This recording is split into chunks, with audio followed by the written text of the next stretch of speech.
First News with Keeler in the morning on WIBX and WIBX950.com.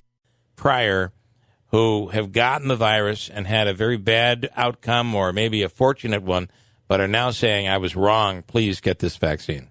And I understand people's reluctance. The vaccines are a personal decision, but I think you have to look around. We're not used to being in an environment with a disease that is this contagious. And the Delta variant is, I think, 4 times as contagious as the baseline coronavirus. So if you had the first virus and you infected 2 people for every person that you saw where you were encountering, this time you're infecting 6. Yeah, that's the number I saw. So the spread of it is much quicker. Yeah. And I think, we're going to go back inside soon. And we will see changes as the kids get back in school, as we are closed up more, where there's not good ventilation. We're going to have illness. So I think that people need to understand that if they can do things on their own to mitigate it, they should. I think we have to take personal responsibility now in our own settings as to how we want to manage this virus, because we're going to be living with it, I think, a lot longer than people think. It's not going to just burn out. That's obvious. I don't know of any viruses that just burned out within a matter of months. Yeah. Well, I mean, we kind of had that feel. I think we all were like, it's finally over. Take the mask off, it's finally over.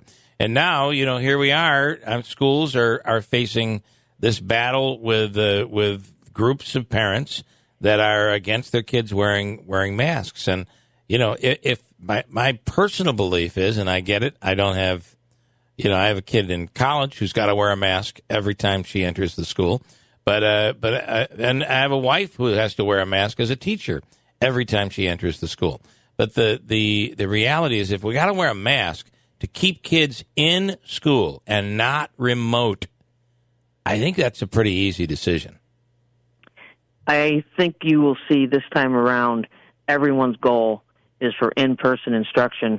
And it will be interesting to see what incoming Governor Hochul does next week when she takes office, as I think she will address this question from a state viewpoint so that there is some guidance. This SED did come out, and they basically followed the CDC. Oneida County yesterday pretty much followed the CDC recommendations. So I think that what we'd be looking for with the Governor Hochul is whether she puts a mask mandate back in or not. So we'll see what her feelings are on the virus, I think, shortly after she is sworn in. So I like your take on Governor Cuomo and Kathy Hochul. My take? Yeah. It's reprehensible what the Governor Cuomo was alleged and then investigated for, and there's so much corroborating evidence. The toxic work environment, there's no reason for that. And I think any of us in government can attest to the fact that sometimes it is very difficult to talk to the upper echelon of the staff. Our staff here is wonderful, all throughout the state government. But when you got up to the chamber, it was a whole different story, and you didn't get up there too much. Right. So I applaud the women that came forward. That was very courageous because, as high profile as Governor Cuomo is, that means their stories were going to be national news. And they were going to be hounded by reporters. But they stuck to it, and that tells me they're credible. As far as Lieutenant Governor Hochul, soon to be Governor Hochul, I think she's going to do a terrific job. I spent some time with her, quite a bit of time with her, a couple of weeks ago, ironically, here in Rome, when she was here for ribbon cuttings at Orgill and Coal Point. But we also did a walking tour of downtown. She's very thoughtful. She is going to listen to people. And I think that she has a unique perspective to be the governor right now because she spent most of her 7 years traveling the state. Unbelievable travel schedule. But when she's on the ground, she listens and she understands. She was asking me questions, not about downtown. She started asking me about the harbor, the canal. What do you need? What can we do for this? And she remembers. So I think that's going to serve her well. She's got a huge, huge job ahead of her. She's first got to straighten out the immediate governor's staff on the second floor. Mm-hmm. She needs to put people around her that she can trust and that are going to do the job that she wants done. And then we'll see for the rest of the state. But the problem she's going to have is she's going to be a candidate for the entire time she's governor. Right, I don't know really there's going to be any honeymoon period. Yeah. And you mentioned how difficult it was.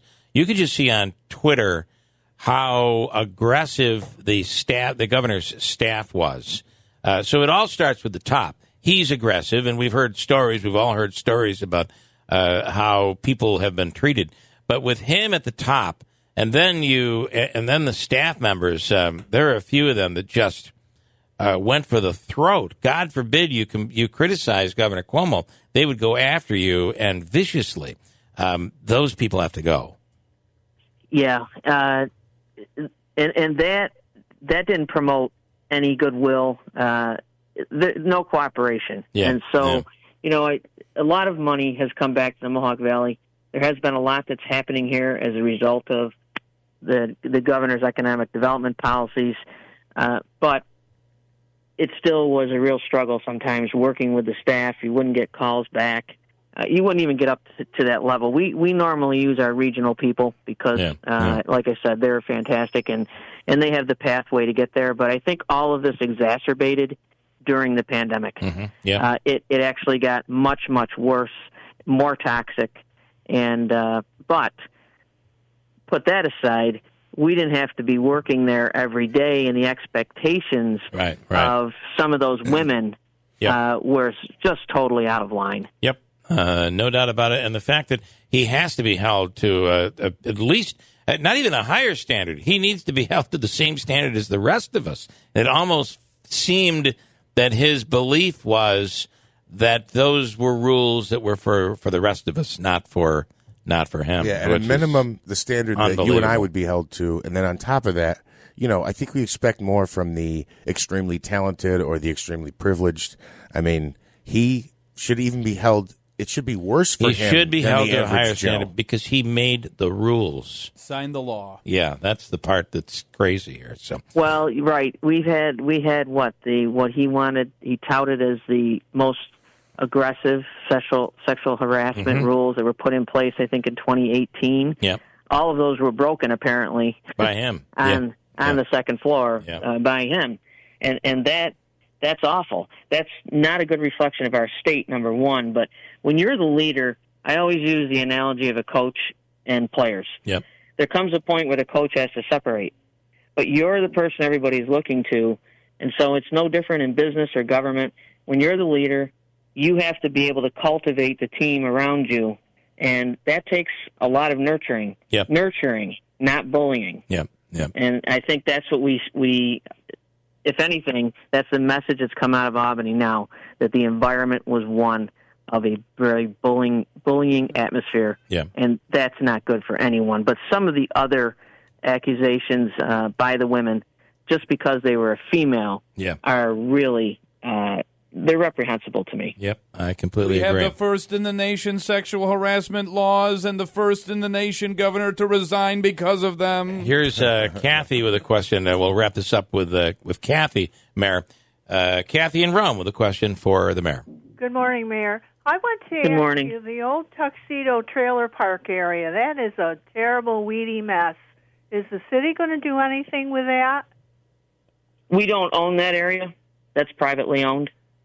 So there's an owner there that should be taking care of that property. It's right near our wastewater treatment plant. Yes. We'll take a look at it, but we did try to purchase it at one time, but it was just too expensive for us to purchase. But that is privately owned. All right. All right. Thank Kathy. You. Thank you. And Mayor Jackie Izzo, we appreciate it greatly, and we'll do this again. Thanks. Thanks very much. Have a great day. All right. You do the same.